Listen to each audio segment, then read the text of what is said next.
ndani ya nchi yetu na ndani ya mipaka yetu na Afrika Mashariki. Lakini tukianza na nchi yetu, bila shaka nchi yetu ilikuwa ikijulikana ni kisiwa cha amani, na Watanzania kimaumbile yao, kimila zao na desturi zao ni watu ambao umoja, upendo, mshikamano, maelewano na kukaa vizuri ndiyo mila zao, ndiyo desturi yao.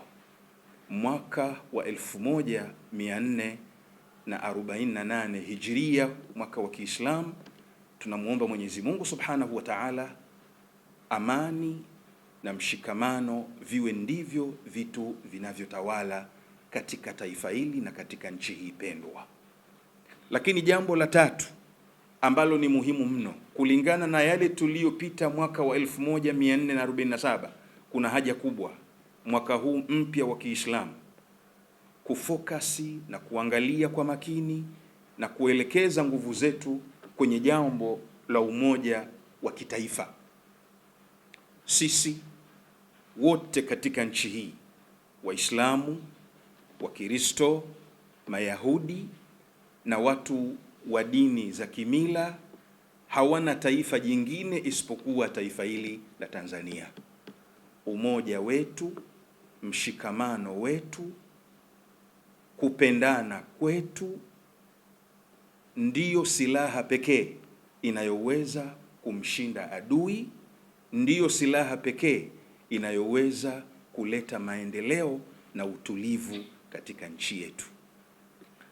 Jambo la nne na ambalo ni muhimu, katika nchi hii wako Waislamu Masuni au Ahlu Sunna na tuko Waislamu Mashia na madhehebu nyingine tofauti.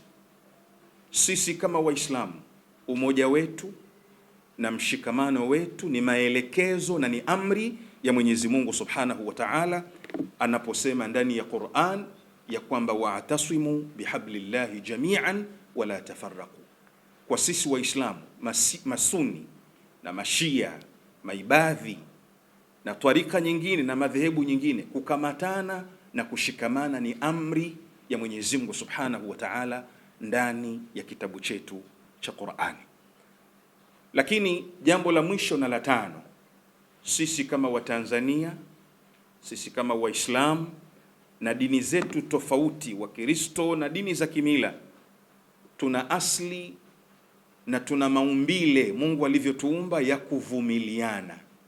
Hatuijui Tanzania inayobaguana, hatujui Tanzania inayotengana.